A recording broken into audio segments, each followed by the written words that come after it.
Assalamu alaikum. Welcome to our online class. Hope you are all staying fine at home.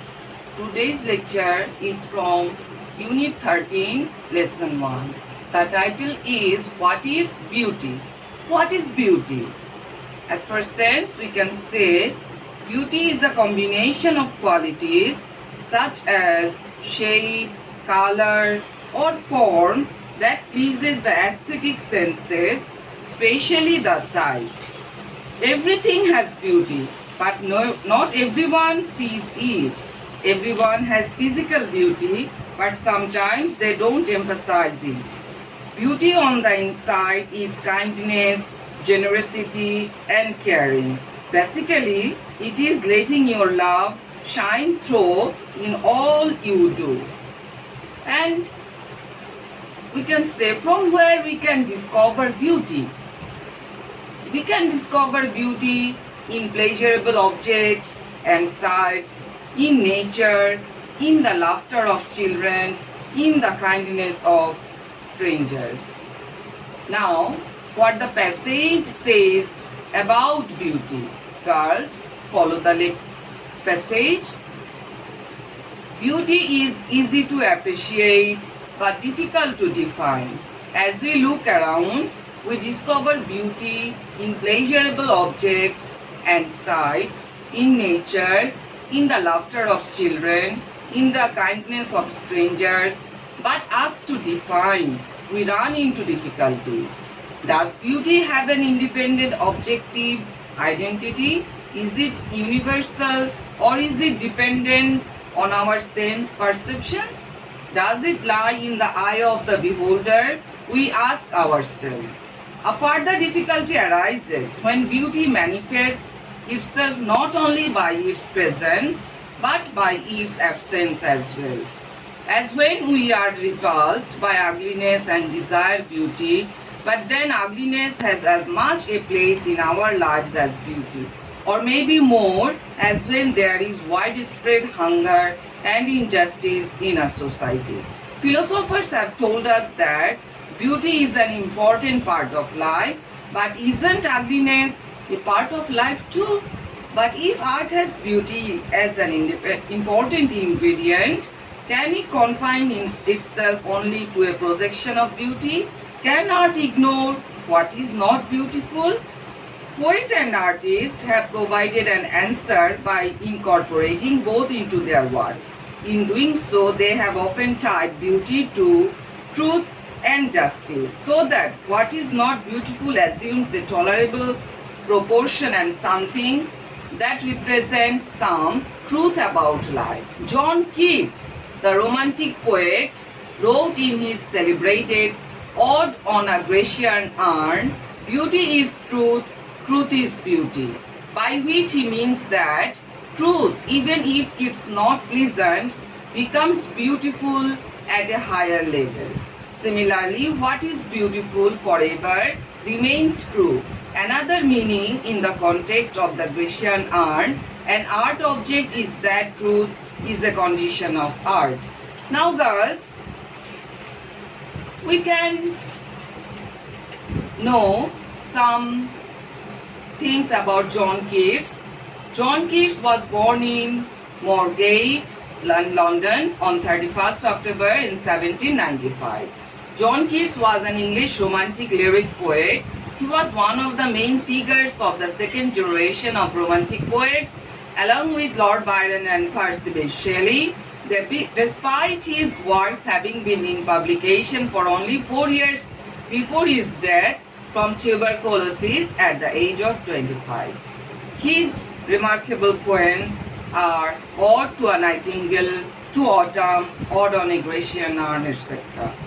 His Ode on a Grecian Urn, this verse is known for its vivid imagery and great sensuous appeal, and his reputation grew after his early death.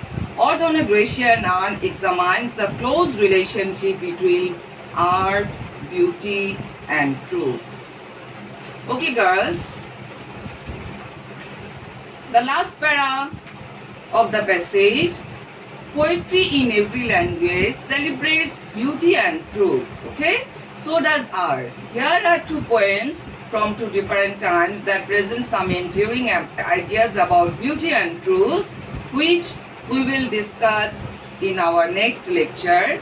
Okay, the poems are by Lord Byron from 1788 to 1824, an English poet of the Romantic tradition, and Emily Dickinson from 1830 to 1886, an American poet who wrote about the human sin, love and death. Girls, we will discuss the poems in our next class. Okay girls, now word meaning: appreciate, that means praise, comprehend. Next word define, that means specify, designate or detail. Next word pleasurable, meaning delightful, joyful, enjoyable. Next word laughter, smile or guffaw. Next word perception, that means concept, approach. Next word beholder, that means the viewer or observer. Next word universal, meaning global or worldwide. Next word manifest, meaning exhibit, demonstrate, establish. Next word repulse, that means despair. Next word desire, that means admiration. Next word injustice, that means abuse, discrimination. Next word philosopher, meaning theorist. Next word ugliness, that means unattractiveness. Next word ingredient, that means element. Next word confine, that means limit or bound. Next word projection, that means pulse or overhang.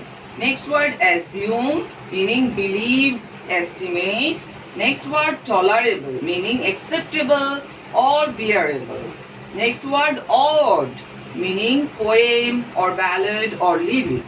Next word urn, a tall rounded vase with a stem and base, specially one used for storing the ashes of a cremated person. Last word enduring, that means lasting. Next item, choosing. Multiple choice.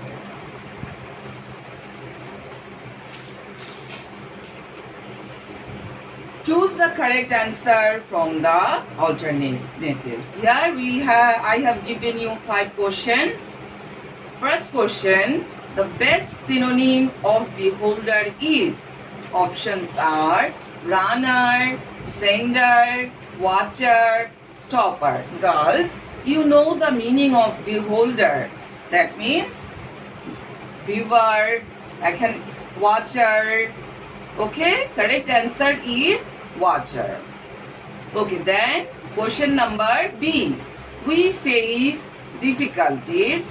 Options are when we go through any poem. Number 2, when we are told to define beauty. Number 3, when we appreciate beauty. Number 4, when we are told to define truth.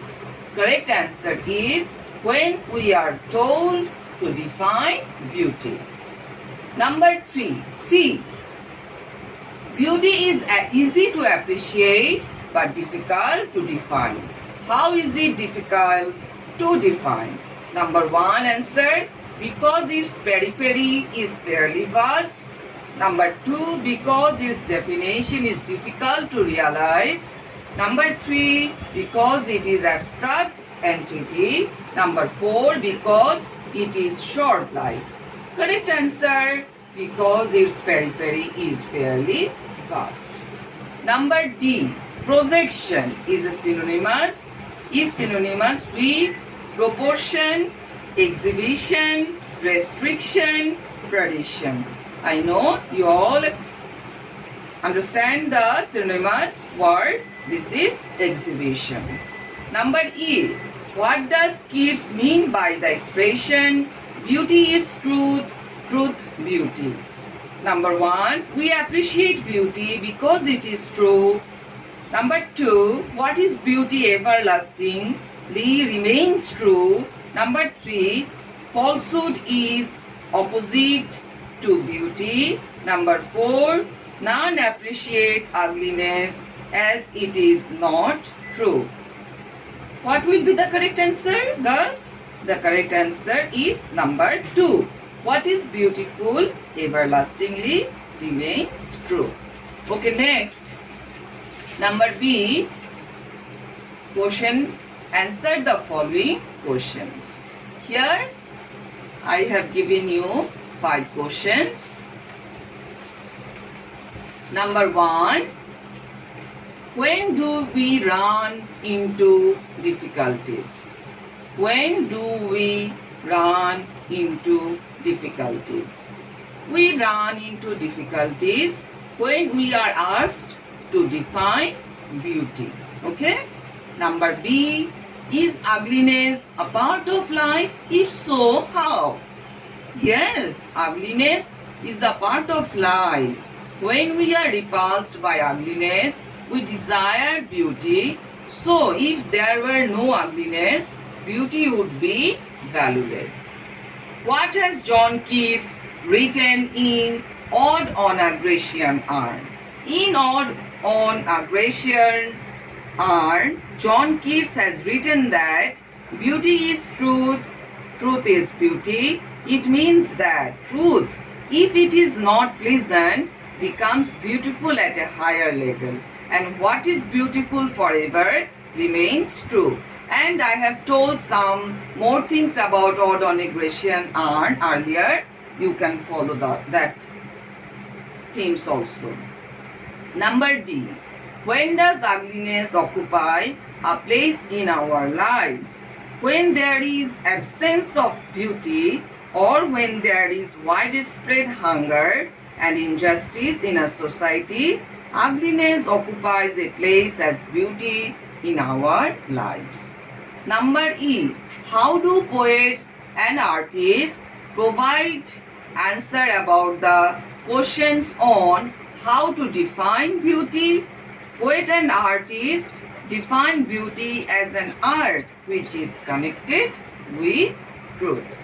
Okay, girls? Next, we can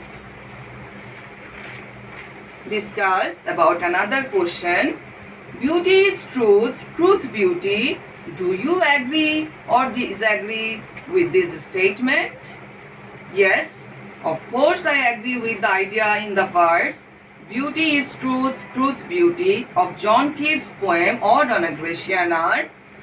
Through this verse, the poet wants to mean that truth, even if it is not pleasant, becomes beautiful at a higher level. Similarly, what is beautiful remains true forever. In the context of the Grecian Urn, it is said that truth is a condition of art, so truth and beauty are interrelated to each other.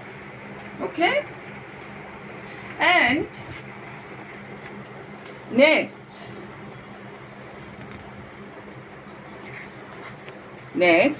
table. But before going to the table, we are discussing about the summary of the passage. Okay? The summary of the passage. The passage is about beauty. It is easy to appreciate beauty, but it is quite difficult to define beauty. We can see or feel beauty, but it is difficult to define beauty. We find beauty in pleasurable objects and sights, in nature, in the laughter of children, in the kindness of strangers. We also find beauty in human appearance and arts and culture. The writer also says ugliness can also be a part of beauty in the sense that we long for beauty when we face ugliness. Poets and artists appreciate beauty in their arts and works. John Keats in one of his odes says, Beauty is truth, truth beauty. Poetry in every language praised beauty and truth. We can find truth in spotless beauty, so poets and artists worship beauty.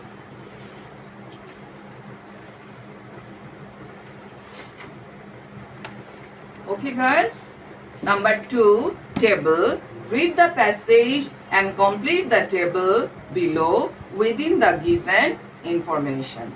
I think you students all have understood the passage clearly, so we can do the table easily. Number 1, push what? Column number B, by whom, who. Number 3 column, how long, how, where. Number D column, why. Okay, first question is, first table, odd on a Grecian urn, John Keats, number 1 dash, for describing beauty. Next, the context of the poem, dash, about an art object, dash. Number 4 dash, Lord Byron, dash, depicting beauty, dash, by incorporating in their literary work, dash, about human sin, love and death, dash, in her works, love towards sensuousness, dash, to the poets, the condition of art, again dash. Okay, the first answer, what will be the first answer? Odd on a Grecian urn, John Keats, a romantic poem for describing beauty. Number 2, the context of the poem, dash, about an art object, John Keats, by whom? John Keats, about an art object, why? For romanticism. Next, the life, answer will be the life span. The life span, Lord Byron, 36 years. 5 number answer will be 36 years. Next, depicting beauty, poets and artists. Answer will be poets and artists, by incorporating in their literary works. Next answer will be for romantic tradition. Why? For romantic tradition. About human sin, love and death. By whom? By Emily Dickinson. In her works, love towards sensuousness. Number 9, truth. To the poets, the condition of art, beauty is truth, truth is beauty. Okay girls, next.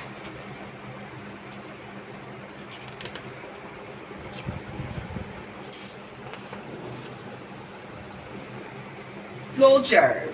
Read the following text and make flowchart showing the information about beauty. Okay, showing information about beauty. Number 1, that has been done for you. Okay girls, all the answers have been done for you. Number 1, seemed difficult to define. Then number 2 will be seemed easy to appreciate. Number 3, important part of life. Number 4, presence in pleasurable objects and sights. Number 5, beauty is truth. And number 6, truth is beauty. Okay, for practice, I have given you another flowchart. Based on your reading of the passage, make short notes in each of the boxes in the flowchart showing various now sources of beauty. What's the answer? Pleasurable objects and sights. First answer, pleasurable objects and sights. Then second answer, nature. Then third answer, laughter of children. Fourth answer, kindness of strangers. Fifth answer, loveliness of human appearance. And sixth answer, arts and culture. Okay guys? Next, Read the following text and fill in the blanks with suitable word from the box. There are more words than needed. Make any grammatical change if necessary. Okay? First word beholder, second word ugly, then depend, manifest, hungry, perception, repulse, pleasure, see, profuse, define, and projection. Girls, we know the meaning of the words, isn't it? Passage. Beauty is easy to appreciate but difficult to dash. Girls, try to do the answer yourself.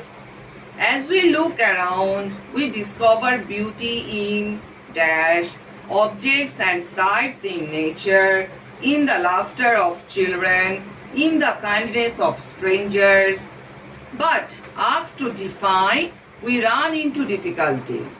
Does beauty have an independent objective identity?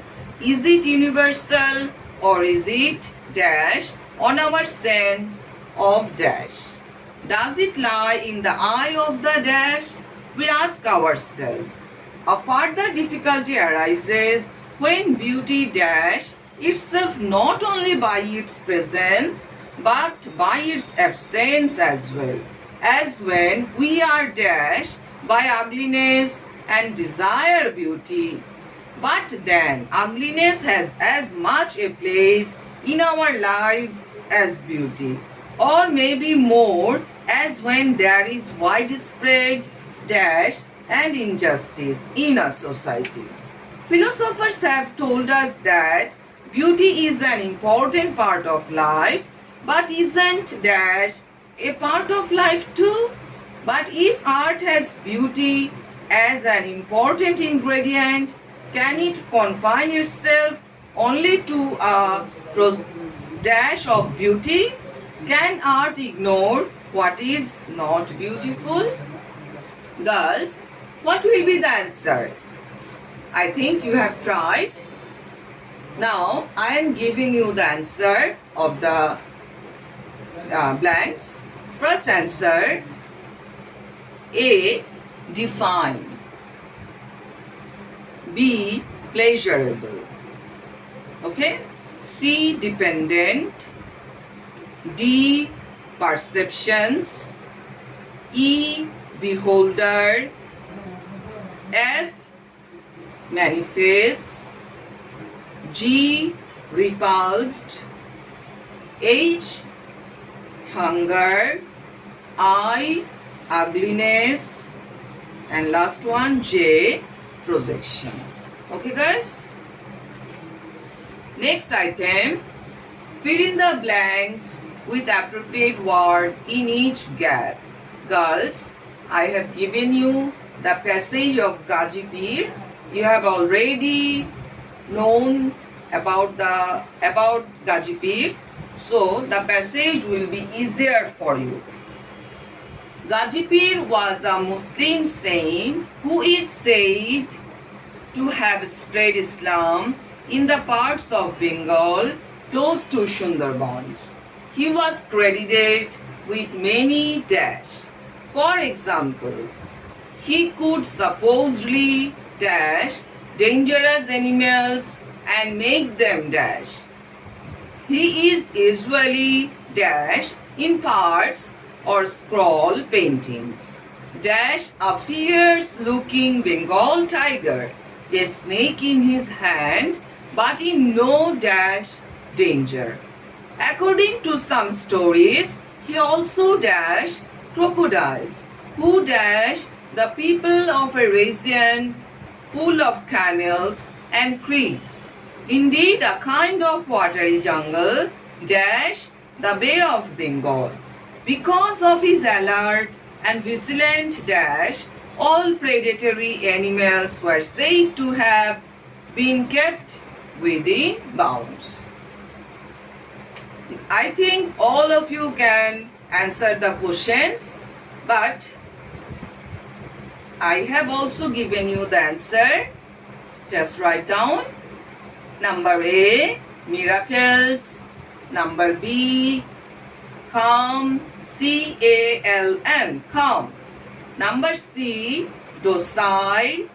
Number D, depicted. Number E, riding. Number F, apparent. Number G, fought. Number H, threatened. Number I, bordering. Number J, presence. Okay. Next, I have given here another passage for your practice. Okay.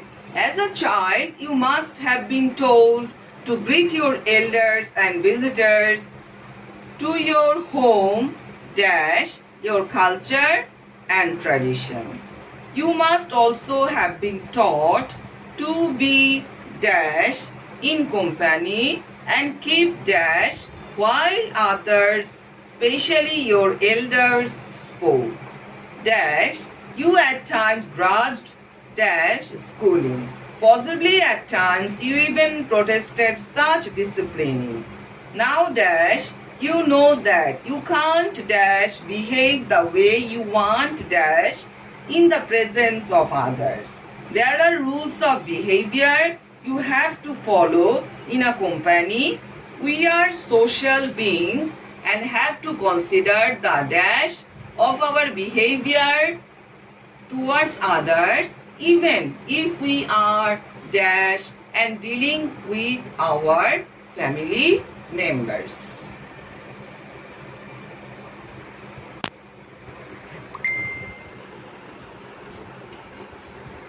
Okay girls, practice, try to do the passage at your home and I will solve the passage in our next lecture. Okay, that's all for today. See you in the next class. Allah Hafiz. Okay.